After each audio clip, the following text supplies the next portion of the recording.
Salut, c'est TheBook. Il y a à peu près un an, j'ai fait du pâté de campagne pour la première fois. Il me reste plus que deux bocaux. C'est essentiellement fait avec de la viande de porc. Les gens à qui j'ai fait goûter ont trouvé bon. Ils ont par contre tous trouvé un défaut, c'est que c'était un petit peu trop fade. Donc aujourd'hui, on va en refaire. Et puis je vais essayer de faire ça de manière un petit peu plus corsée. Alors, bon, déjà, on va commencer avec la viande. Donc, vous prenez un petit peu ce que vous trouvez en promotion, euh, 3 ou 4 morceaux de viande différents. Il faut qu'il y ait un petit peu de viande maigre et un petit peu de viande grasse. Donc là, on va commencer avec de l'épaule. Voilà.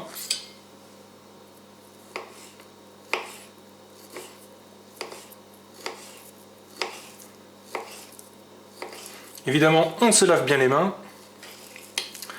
Donc là, je suis obligé de le couper en petits morceaux parce qu'après on va le mettre dans le moulin à viande.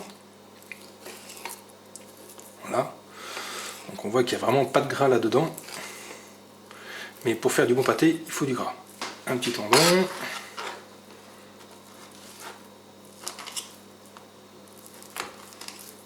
Voilà. On voit que c'est un tout petit peu plus gras.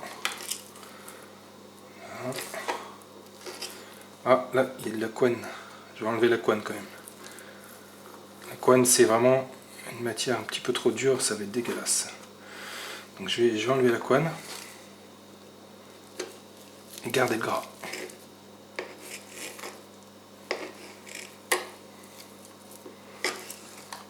Hop.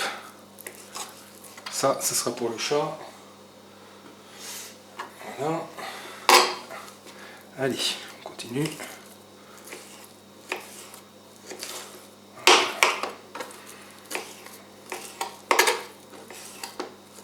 Hop là, un petit bout de ficelle.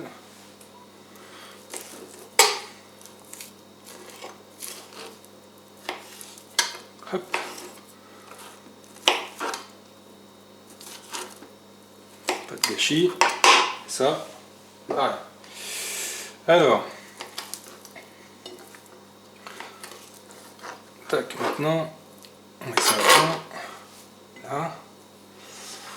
On va prendre de la poitrine. Là. Allez, c'est parti. Là, il y a du bon gras. Ah, c'est bon ça. Tac.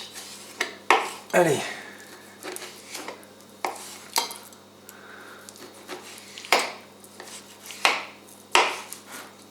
Là. Donc évidemment, prendre des couteaux bien affûtés, bien aiguisés.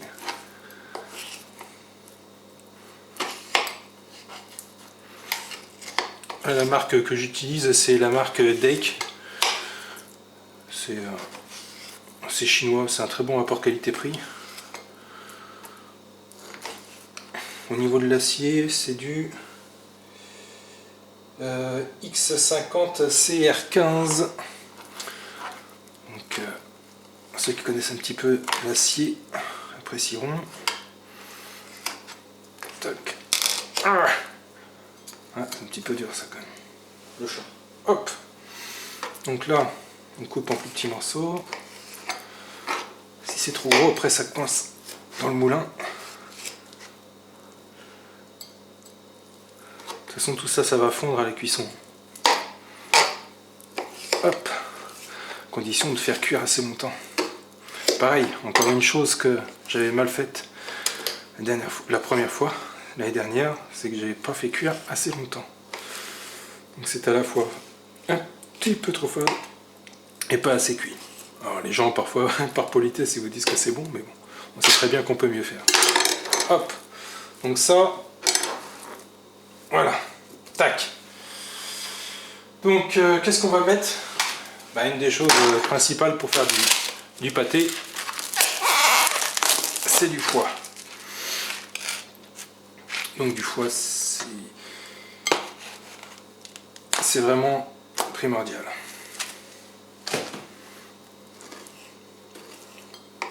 Par contre, ça me lève un petit peu le cœur.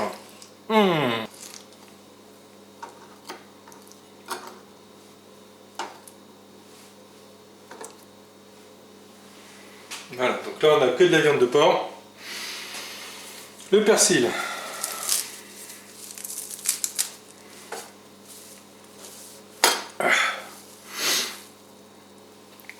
On va utiliser un autre couteau. Ça. Ouais.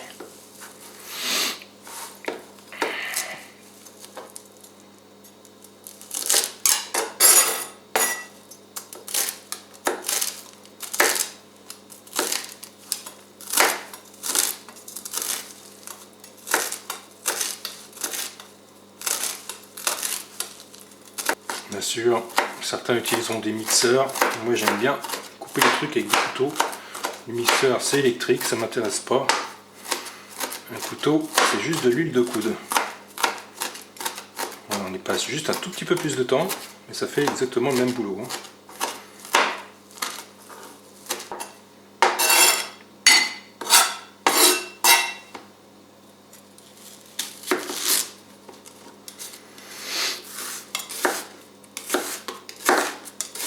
Je sais que ça ne se coupe pas comme ça. Moi je suis pas un pro de la cuisine, je fais comme je peux. Je fais juste attention à ne pas me couper les doigts.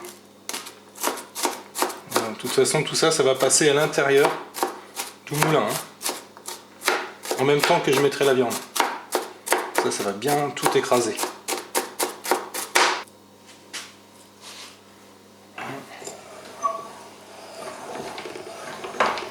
On tourne la manivelle.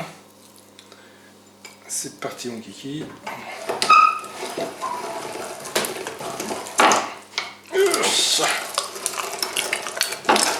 Allez hop ça. Et comment ça ressort?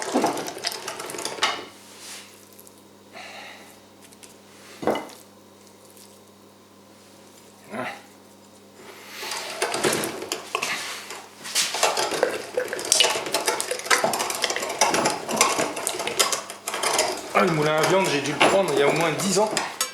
J'ai payé 5 € dans un vide-grenier, mais réellement, neuf ça vaut 25 €. Ça vaut pas le coup de se faire chier.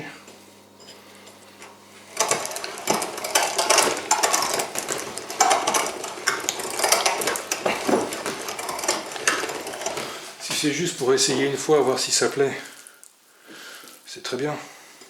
Après, quand vous voyez que c'est extrêmement facile, parce qu'il n'y a rien de plus facile que faire du pâté. Franchement, la rillette encore, je dis pas. C'est quand même, c'est plus de la cuisine, il faut du temps, etc. Le pâté, en une demi-heure, c'est torché, hein, quand on a l'habitude.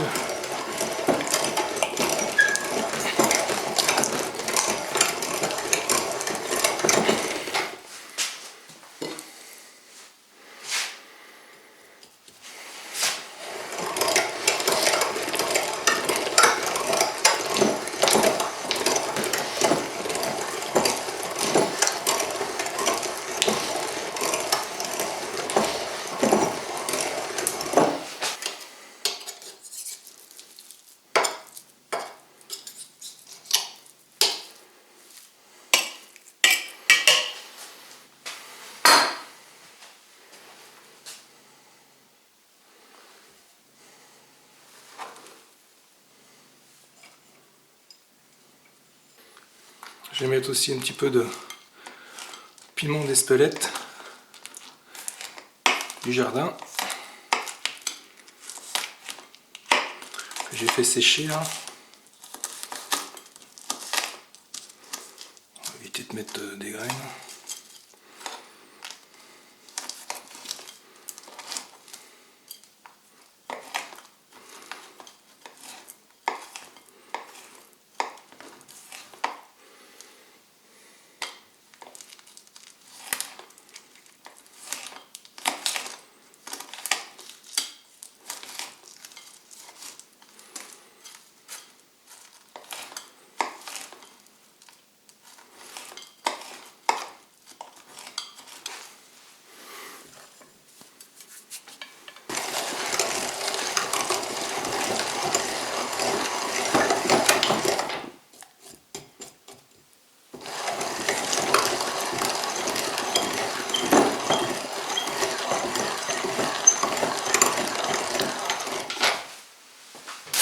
La petite astuce, c'est de mettre un peu de pain de mie à l'intérieur. Hop, voilà, comme ça va tout nettoyer.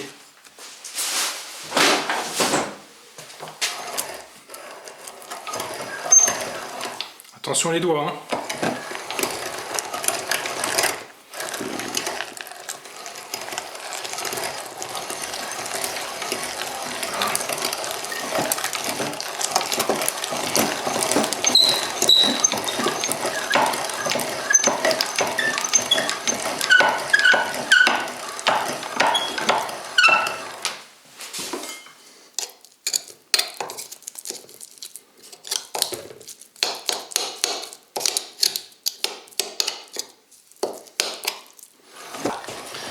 Un petit coup en arrière, ça fait tout remonter. Hop, du pain de mie. Allez. Ah.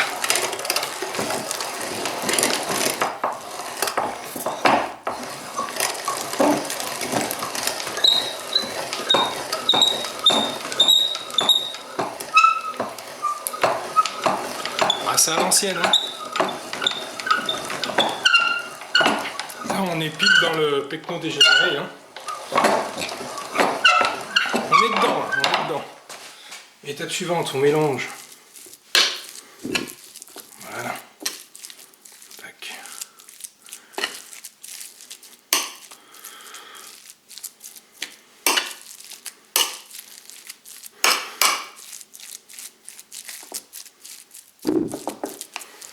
Ensuite, un petit peu de farine. On se poudre.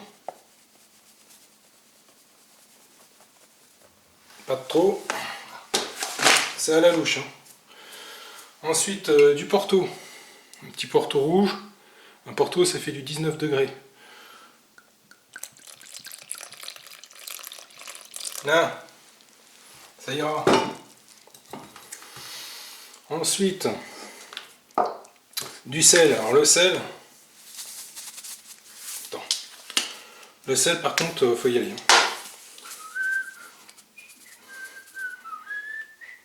Si, c'est normal d'avoir l'impression d'en mettre de trop. Voilà, c'est comme ça. Voilà. Tac. Donc ça fait beaucoup quand même. Allez, on va mettre ça là-dedans. Voilà. Le poivre. Pareil.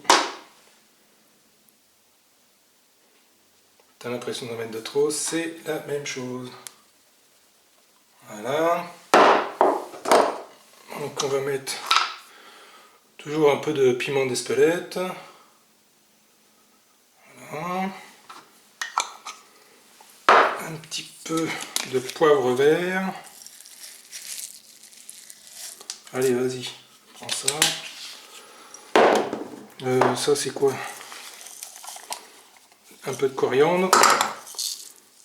Bon, ça peut pas faire de mal. Un petit peu d'herbe de Provence. Voilà.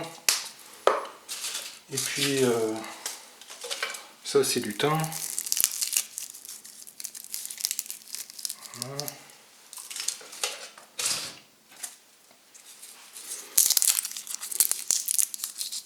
Voilà. Non, ça normalement c'est pour la déco. Ça c'est du laurier.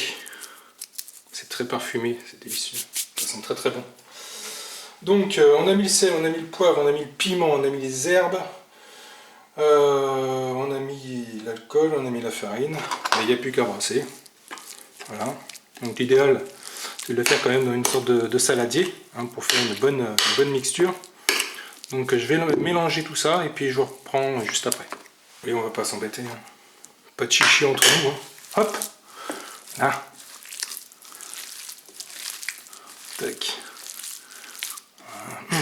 Ça sent le Porto. Hein. Voilà. Comme si vous faisiez une pâte pour faire du pain, c'est pareil. Sauf que c'est avec de la viande. Alors c'est sûr que s'il y a des véganes qui regardent cette vidéo, ils vont criser. Hein. Mais je pense que s'ils regardent cette vidéo, c'est qu'ils sont totalement maso. Remarquez. Enfin bref. Bon, allez, hop, tac. Voilà. Bien mélanger.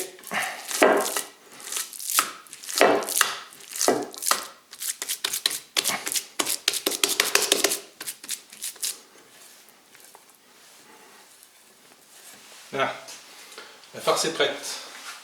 Je crois que j'ai oublié de vous dire que pour une quantité de viande comme celle-ci, il faut mettre 2 œufs. Voilà, ce qui va servir de liant à tout ça. Voilà. Je vais vous montrer 2 façons de faire pour la mise en bocaux. En tout, j'en ai eu pour une demi-heure. Donc, vous voyez, vraiment, c'est pas long. Donc, bocaux traditionnels. Et puis, beaucoup de récupération. Type ancien, beaucoup de pâté ou de confiture. Mais il ne faut pas en prendre des trop grands. Voilà. Donc, je les ai bien nettoyés, bien rincés à l'eau bouillante. Et puis, donc, dans les bocaux comme ça, voilà, on essaie d'éviter de toucher les bords. Et puis surtout, on va bien tasser dans le fond. Ça, c'est vraiment très important. Voilà. Hop. Pour chasser l'air.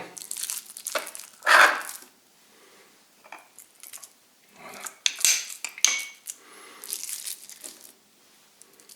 Tac.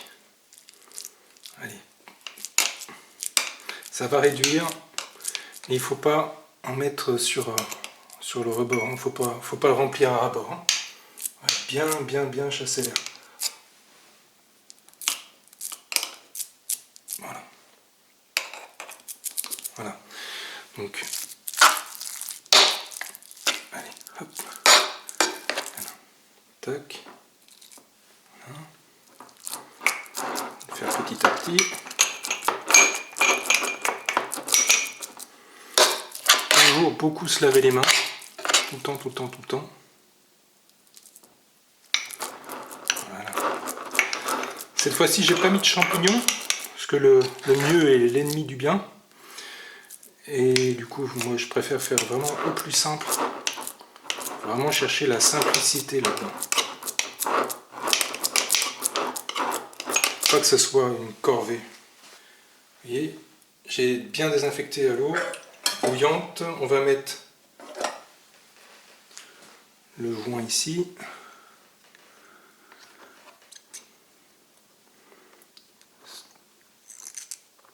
Voilà, parfaitement adapté à la taille. Avant de refermer, un tout petit peu de thym.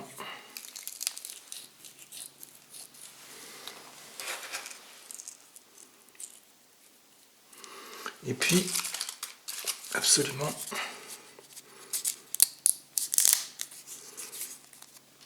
du laurier comme ça, sur le dessus. Tac. Voilà, parfait.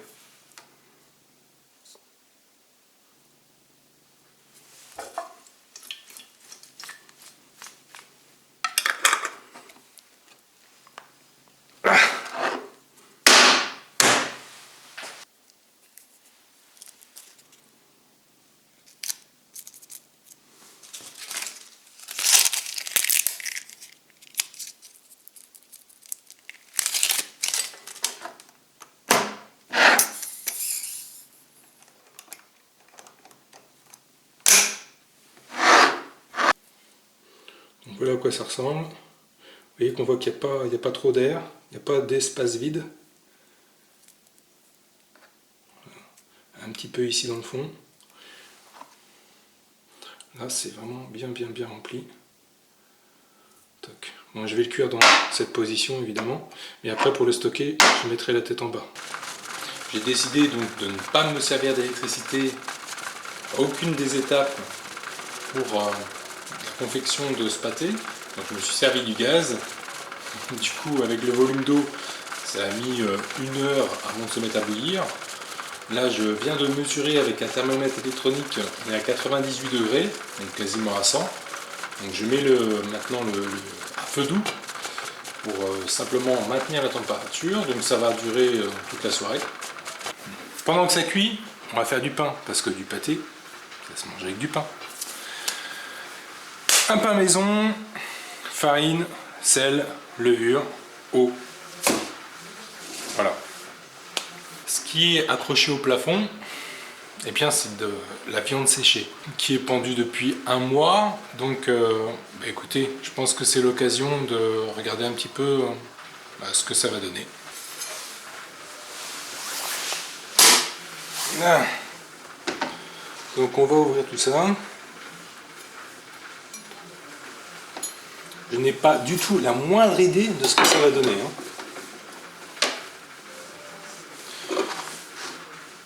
De la viande séchée de bœuf, dans mes souvenirs. Donc séchée dans du gros sel de Guérande. Une petite dédicace à mon poteau Steven de la chaîne Citoyen Prévoyant. Je l'ai fait un petit peu avec sa méthode. Donc sa méthode est en particulier au niveau des aromates, puisqu'il existe des aromates tout prêts, Dol del Paso, ou je ne sais pas, pour les faritas. Voilà. Ouf, oh putain.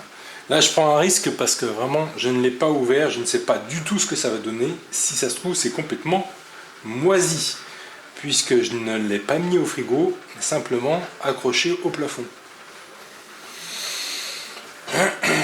Qu'est-ce que ça va donner? Est-ce que ça sera tout vert? C'est possible. Ouais. Ouais, au niveau de la couleur, j'avoue c'est un peu vert. Mais c'est bien dur. Donc, bon, on va couper un morceau.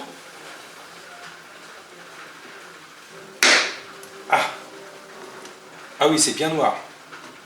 Bien noir. On va couper des tranches fines. Et puis on va goûter. Franchement, même à cœur, c'est... On va goûter ça. Ça n'a pas l'air mal, franchement.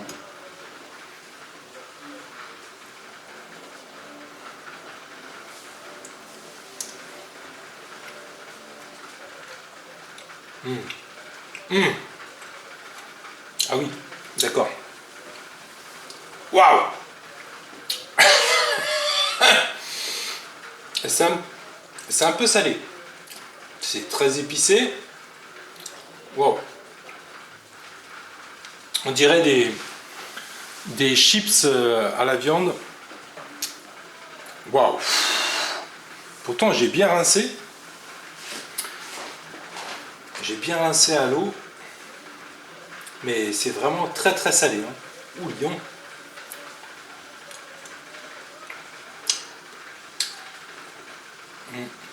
J'aurais dû faire dégorger. J'aurais dû faire dégorger un petit peu plus.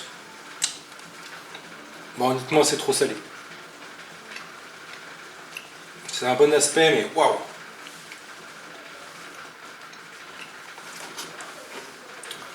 Là, pour te faire du saucisson sans gras, ah, c'est top. Je me suis... mon erreur, à mon avis, c'est simplement que j'ai nettoyé, passé sous l'eau, mais j'aurais dû faire dégorger le sel. Voilà, c'est magnifique. Franchement, regardez-moi ça. Je peux vous dire, la texture est parfaite. Ça n'a pas moisi, ça n'a pas pourri, ça sent extrêmement bon. C'est bon, mais un petit peu trop salé. Ça y est, c'est terminé. Donc ça a cuit pendant 3 heures. J'ai laissé refroidir. Donc on a 1, 2, 3, 4, 5, 6, 7, 8 pour le parfait. 1, 2, 3 et puis un quatrième petit. Comme je vais mettre tout ça au frigo, dans un mois je commencerai par ouvrir celui-ci et voir si c'est bon à déguster, puisque oui, il faut attendre au moins un mois vraiment pour que ça continue de travailler à l'intérieur au frais et pour que ça soit vraiment l'idéal au niveau de la texture et du goût et de la saveur en général. La stérilisation, quand vous ouvrez, Si ça s'ouvre, c'est pas bon. Là, on voit que ça ne s'ouvre pas, même si je force. Voilà. Donc ça restera parfaitement hermétique à l'air, ça bougera pas, ça pourra durer des années. Et puis, ce qu'on va faire, c'est qu'on va aussi peut-être voir à quoi ça ressemble au bout d'un an. Hop. Donc là, on a un pain qui sort du four.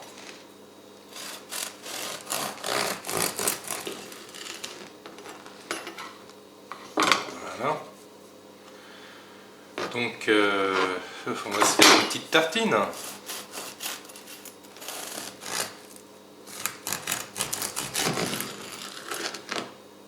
Voilà.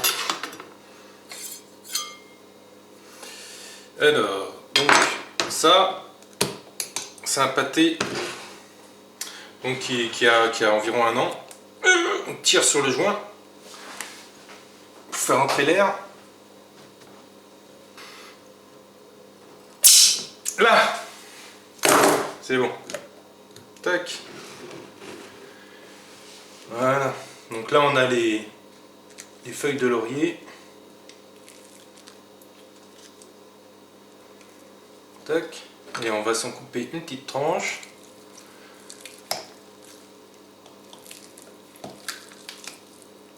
Là. Voilà. Regardez-moi ça, cette texture. Avec un petit peu de champignons et un petit peu de gelée. Ça sent super bon.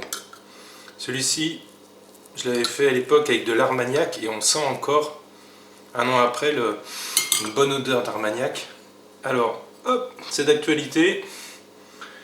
Petit cornichon.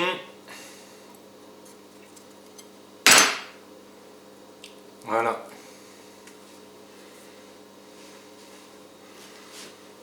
Regardez-moi ça. On va goûter.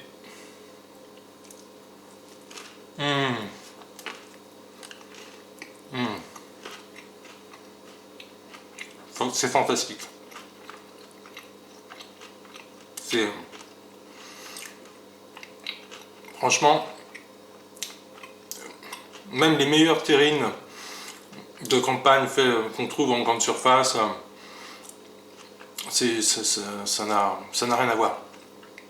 Là, on a vraiment du produit de qualité, une saveur qui explose les papilles. Et en fait, ça coûte rien. Ça coûte rien. Voilà. C'est vraiment... On y revient avec plaisir. Donc là, pâté cornichon. Voilà. J'espère que ça vous a plu. Ça vous a donné envie d'essayer. Franchement, il n'y a rien de plus facile que de faire du pâté. Rien. C'est impossible à rater. Même un mauvais cuisinier y arrivera. C'est obligé. A bientôt pour une prochaine vidéo. Ciao!